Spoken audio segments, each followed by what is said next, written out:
താനൊരു മഹാനായ ഡീൽ മേക്കറാണെന്ന് സ്വയം പ്രഖ്യാപിച്ച വ്യക്തിയാണ് ഡൊണാൾഡ് ട്രംപ്. വാചകങ്ങളിൽ ധീരതയും മുദ്രാവാക്യങ്ങളിൽ ദേശീയതയും നിറച്ചുകൊണ്ട് അവതരിപ്പിച്ച അമേരിക്ക ഫസ്റ്റ് നയവും ട്രംപിസവും യഥാർത്ഥത്തിൽ ഒരു തന്ത്രമല്ല, മറിച്ച് ആഗോള സംവിധാനങ്ങളെക്കുറിച്ചുള്ള ആഴമില്ലാത്ത ധാരണയുടെ പ്രതിഫലനമാണ്. ലോകത്തിന്റെ മൊത്തം ഉത്തരവാദിത്വം ചുവന്നു നിൽക്കുന്ന ആഗോള നേതാവ് എന്ന വേഷം ഉപേക്ഷിക്കാമെന്ന ട്രംപിന്റെ വാദം കേൾക്കാൻ സുഖകരമായ ഒരു രാഷ്ട്രീയ മുദ്രാവാക്യം മാത്രമാണ്. ലോകത്തെ ഒരു റിയാലിറ്റി ഷോ പോലെ കാണുകയും രാജ്യങ്ങളെ കോർപ്പറേറ്റ് യൂണിറ്റുകളാക്കി കണക്കാക്കി ലാഭം നഷ്ടം എന്നീ ലളിത ഗണിതത്തിലേക്ക് ചുരുക്കുകയും ചെയ്യുന്ന ഒരാളിൽ നിന്ന് ഇതിലുപരി എന്താണ് പ്രതീക്ഷിക്കാനാവുക? അമേരിക്ക ഇനി ലോകത്തിന്റെ കാവൽക്കാരാവേണ്ടതില്ല, സ്വന്തം ജനതയുടെ ക്ഷേമം മാത്രം നോക്കിയാൽ മതിയെന്ന വാദം വോട്ടർമാരെ ആവേശത്തിലാക്കുന്ന ഒരു പൊള്ളയായ വാഗ്ദാനം മാത്രമാണ്. കാരണം ലോകകാര്യങ്ങളിൽ നിന്ന് അമേരിക്ക പിന്മാറുക എന്നത് ധീരമായ സ്വാതന്ത്ര്യ പ്രഖ്യാപനമല്ല, മറിച്ച് സ്വന്തം ശക്തിയുടെ അടിത്തറ തന്നെ തകർക്കുന്ന അഥവാ സ്വന്തം കാലിൽ തന്നെ വെടിവെക്കുന്നതിന് തുല്യമായ ഒരു രാഷ്ട്രീയ അബദ്ധമാണ്. ഈ കാഴ്ചപ്പാട് അമേരിക്ക ഒരു സ്വയം പര്യാപ്തത രാഷ്ട്രമെന്ന ധാരണയിലാണ് നിലനിൽക്കുന്നത്. എന്നാൽ യാഥാർത്ഥ്യം അതല്ല. ആധുനിക അമേരിക്കയെ ഒരു ഒറ്റപ്പെട്ട രാജ്യമായി കണക്കാക്കുന്നതിലുപരി ലോകത്തിന്റെ നടുവിൽ നിലകൊള്ളുന്ന ഒരു വലിയ മഹാനഗരമായി കാണുന്നതാണ് ശരി.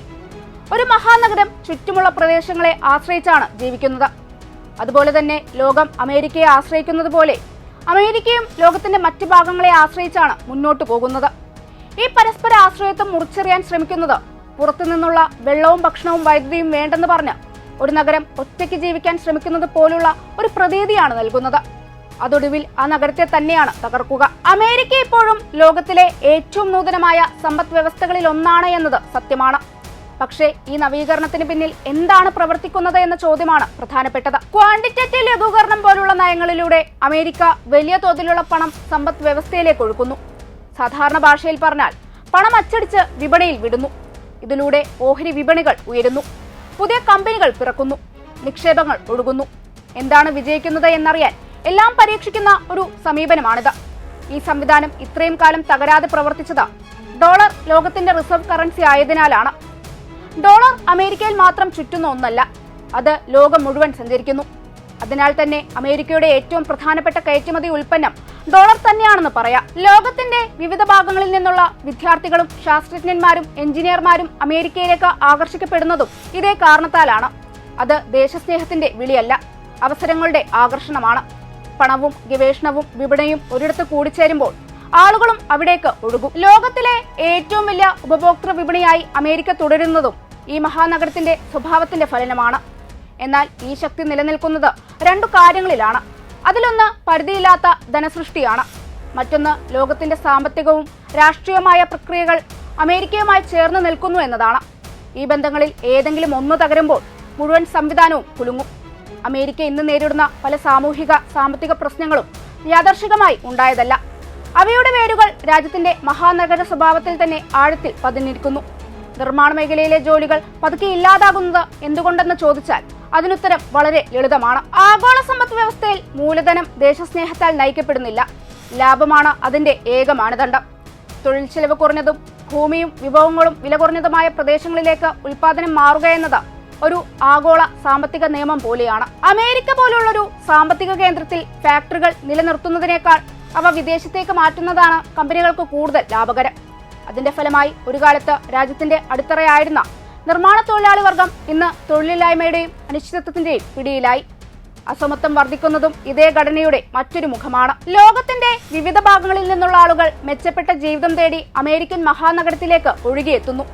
എന്നാൽ എല്ലാവർക്കും ഒരുപോലെ അവസരങ്ങൾ ലഭിക്കണമെന്നില്ല. വിദ്യാഭ്യാസം, സാമൂഹിക ബന്ധങ്ങൾ, സാമ്പത്തിക പിന്തുണ എന്നിവ ഇല്ലാത്ത പലരും കുടുങ്ങിപ്പോകുന്നു. വലിയ നഗരങ്ങളിൽ കാണുന്നത് പോലെ ഒരു വശത്ത് അതിവിസ്മയകരമായ സമ്പത്തും ആഡംബരവും നിലനിൽക്കുമ്പോൾ തന്നെ മറുവശത്ത് സ്ഥിരതയില്ലാത്ത ജോലികളും കുറഞ്ഞ വരുമാനവും ജീവിത ചെലവിന്റെ കടുത്ത സമ്മർദ്ദവും അനുഭവിക്കുന്ന വലിയൊരു ജനവിഭാഗം രൂപപ്പെടുന്നു. അമേരിക്കയിലെ വർദ്ധിച്ചുവരുന്ന വരുമാന വ്യത്യാസം ഈ മഹാനഗര യാഥാർത്ഥ്യത്തിന്റെ പ്രതിഫലനമാണ്. ഒരു ലളിതമായ ഉദാഹരണം നോക്കാം. ഒരു മാക്ബുക്ക് കയ്യിലെടുത്താൽ ഔദ്യോഗികമായി അത് ഒരു അമേരിക്കൻ ഉൽപ്പന്നമാണ്. പക്ഷേ അത് അമേരിക്കയിൽ നിർമ്മിച്ചതല്ല, പൂർണ്ണമായും അവിടെ വികസിപ്പിച്ചതുമല്ല. ഡിസൈൻ, മാർക്കറ്റിംഗ്, ധനകാര്യ നിയന്ത്രണം എന്നിവയാണ് അമേരിക്കയിൽ നടക്കുന്നത്. യഥാർത്ഥ ഉൽപാദനവും എഞ്ചിനീയറിംഗും ലോകത്തിന്റെ വിവിധ ഭാഗങ്ങളിലായാണ് നടക്കുന്നത്. അമേരിക്ക സൃഷ്ടിച്ച ആഗോള ഘടനയുടെ ഫലമാണ് ഈ ഉൽപ്പന്നം. മഹാനഗരത്തിന് മുകളിൽ കാണുന്നത് മഞ്ഞുമലയുടെ ഒരു അഗ്രം മാത്രമാണ്. അടിത്തട്ടിലെ വലിയ ഭാരം പുറത്താണ്. ഇത്തരമൊരു ഘടനയിൽ നിന്ന് പെട്ടെന്ന് പിന്മാറുക എന്നത് ഒരു ഭീമൻ ബഹുരാഷ്ട്ര കമ്പനി ഇനി ഞാൻ ഒറ്റയ്ക്ക് മതിയെന്ന് പറഞ്ഞ് ആഗോള വിപണിയിൽ നിന്ന് പിന്മാറുന്നത് പോലെയാണ്. തുടക്കത്തിൽ മുകളിലെല്ലാം നന്നായി തോന്നാം, വലിയ ഓഫീസുകൾ, വലിയ ശമ്പളങ്ങൾ, വലിയ പദ്ധതികൾ. പക്ഷേ വിതരണ ശൃംഖലകൾ തകരുമ്പോൾ, വിപണി നഷ്ടപ്പെടുമ്പോൾ ആഘാതം ആദ്യം അനുഭവപ്പെടുന്നത് ആസ്ഥാനത്തായിരിക്കും. ഉയരത്തിലേക്ക് കയറും തോറും വീഴ്ച കൂടുതൽ വേദനാജനകമാകും.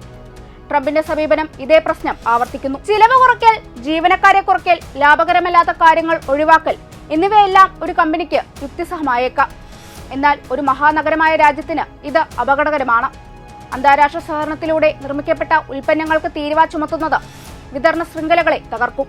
കുടിയേറ്റക്കാരെ കൂട്ടത്തോടെ പുറത്താക്കുന്നത് തൊഴിലാളി ശക്തിയെ കുറയ്ക്കും.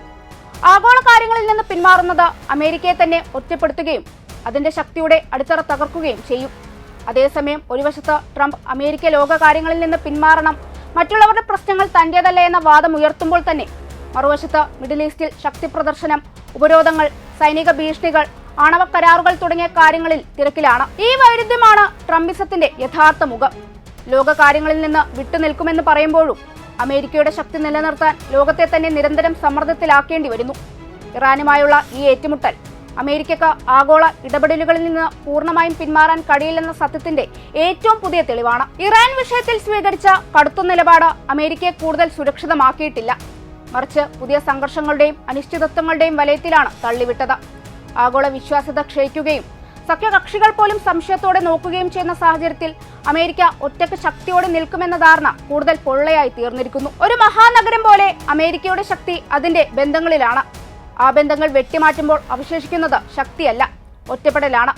അതിനാൽ ട്രംപിസവും മാഗാ സിദ്ധാന്തവും അമേരിക്കയെ രക്ഷിക്കുമെന്ന വാഗ്ദാനം ഒരു രാഷ്ട്രീയ മിഥ്യ മാത്രമാണ്.